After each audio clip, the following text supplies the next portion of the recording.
My father's name was John Henry. Some of you here may not know the cultural significations of that name. John Henry was a folk hero. Legend has it that John Henry was a steel-driving man. With a 40-pound hammer and Herculean strength, John Henry outpaced a steam-powered drill through the side of the mountain. It was not a machine or any other tool of industrialization that built the railroads through America, but instead it was a powerful black man. His name was John Henry. Railroad workers around the turn of the 20th century immortalized John Henry in work songs. John Henry went to the tunnel, steam hammer by his side. He beat that drill to the end of the tunnel, and then he laid down his hammer and died. According to early University of North Carolina sociologists Guy Johnson and Howard Odom, John Henry was a black Ulysses, a larger-than-life character of brute strength, champion of labor, and a moral exemplar of success. He refused to give up the race until he declared victory. Only death could cause him to lay his hammer down. My father lived up to his name. Like the legend of John Henry, he struck an intimidating pose. He had an 18-inch neck, 230-pound barrel chest, the jaw and the beard of a lumberjack. Such a look made it challenging to vacation with my father when we were kids. Quite often, children would approach him asking for his autograph, believing him to be the professional wrestler, the Junkyard Dog. But more important than his build, what I remember most about my father as a child was his work ethic. He seemed to carry the weight of the world on those broad shoulders.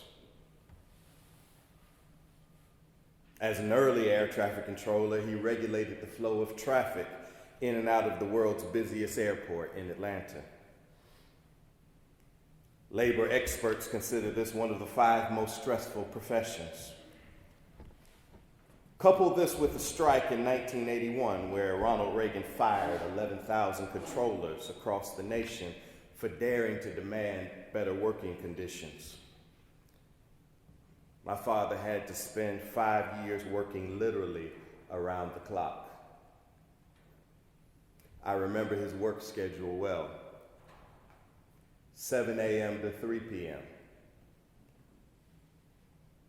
11 p.m. to 7 a.m., and then 3 p.m. to 11 p.m. So I didn't see him much during those years. He was either a lump in the bed because he had just got home from work, or we could smell his cologne because he just left for work. John Henry was a steel-driving man. But as much as myths and legends might inspire, however, they can also inflict harm. As much as they might motivate, they also misrepresent grim realities. The saga of John Henry is a two-sided tale.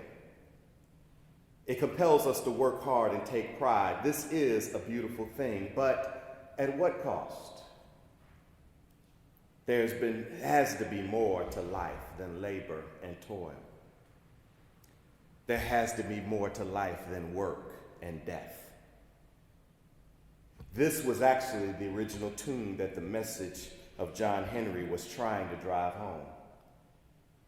The real-life John Henry wasn't a muscle-bound laborer, but rather he was a 5'1" teenager from New Jersey.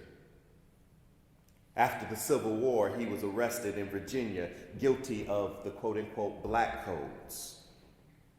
These codes were designed to regulate the formerly enslaved. These laws were used to exploit the clause in the 13th Amendment that could re-enslave African Americans when they broke laws, such as the ever applicable law loitering.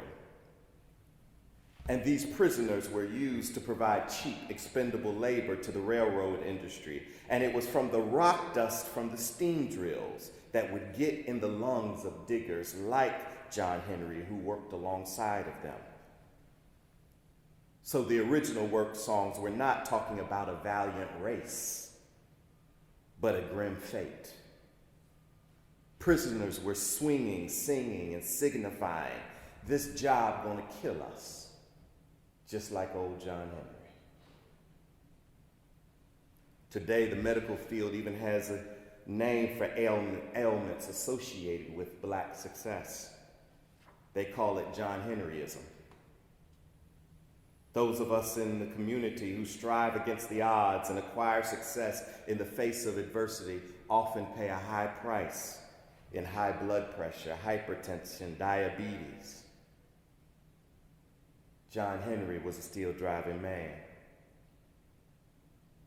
but at what cost?